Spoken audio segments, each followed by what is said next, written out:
Sarab, ça veut dire mirage. Et à chaque fois qu'on va avoir un concert de Sarab, c'est jamais le même. C'est toujours différent. Et du coup, il y a cette question-là un peu de quelque chose d'éphémère, quelque chose qu'on voit mais qu'on ne voit pas vraiment. Et je crois que c'est aussi ce qui tient en haleine aussi notre public, j'ai l'impression. On se déplace à des endroits où on ne se serait jamais déplacé. Et du coup, plus on se déplace, et bien plus on découvre des manières de jouer, des manières de chanter qu'on ne se connaissait pas.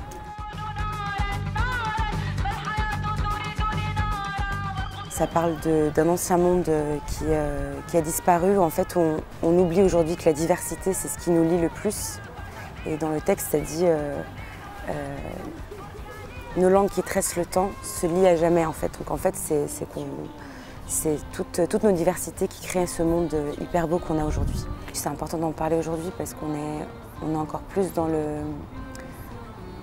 regarder l'autre, comment il est, comment il se comporte.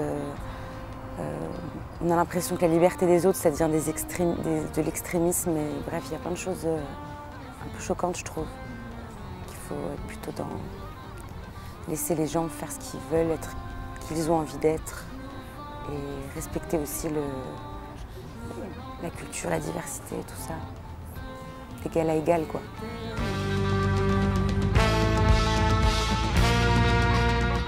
On a eu l'idée, on s'est dit en fait la voix, il faut qu'elle soit...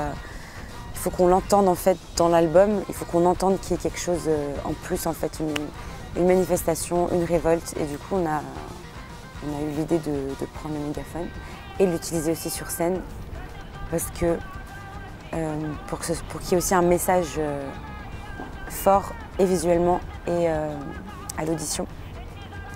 Et surtout qu'on fait du coup une musique aussi assez engagée, donc c'est quand même l'instrument de la manif. Je me sens puissante, sur scène en tout cas. Et ça, je sais pas, j'ai l'impression que du coup c'est un peu un prolongement de ma voix.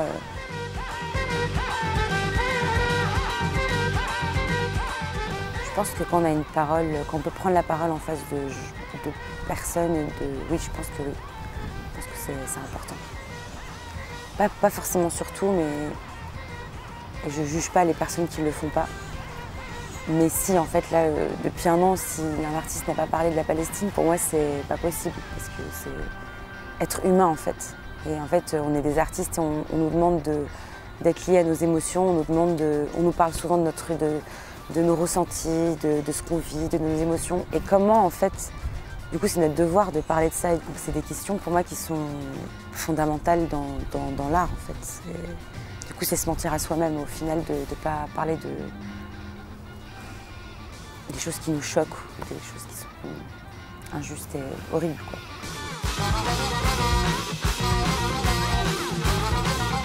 On a un peu de tout qui se retrouve assez facilement parce que Robinson, il a une très bonne oreille, il va suivre ma voix sur pas mal de choses, il va faire des harmonies, il va pouvoir faire aussi il va pouvoir aussi jouer des maqamats. Et directement, on va par exemple mettre des accords qui vont avoir des couleurs un peu jazz, mais aussi parfois avec derrière un riff très rock. Donc en fait, tout est venu assez naturellement.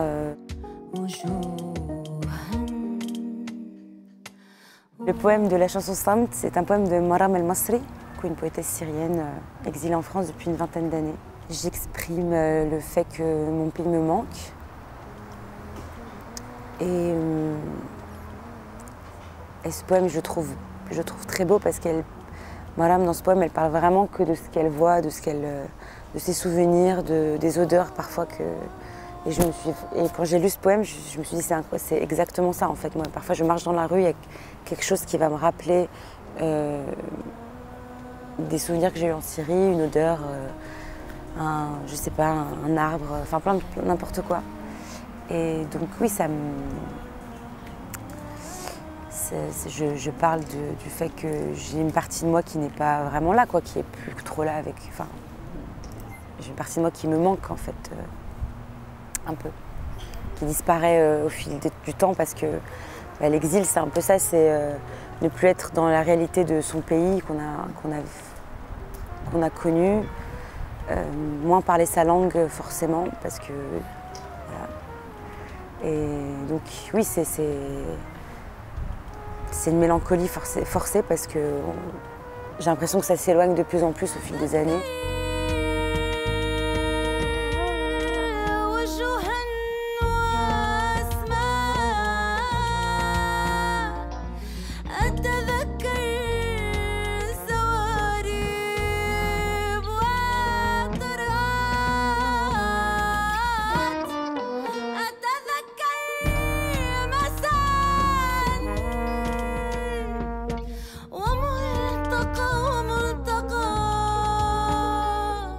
Il y avait beaucoup de chants à la maison, je sais que ça m'a beaucoup bercée. Mais j'ai commencé à chanter beaucoup plus tard, en fait, à mes 23-24 ans.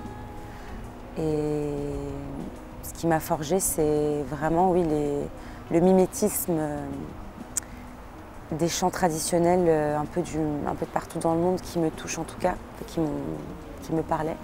Donc je ne chante pas comme une chanteuse arabe, enfin, de la manière classique, on va dire. Je me suis construite vraiment un chant propre à moi, je crois, et d'essayer d'imiter le chant indien, d'essayer d'imiter les chants arabes, d'essayer d'imiter les chants grecs. Voilà, c'est ce qui m'a un peu... je me suis fait un peu ma recette personnelle.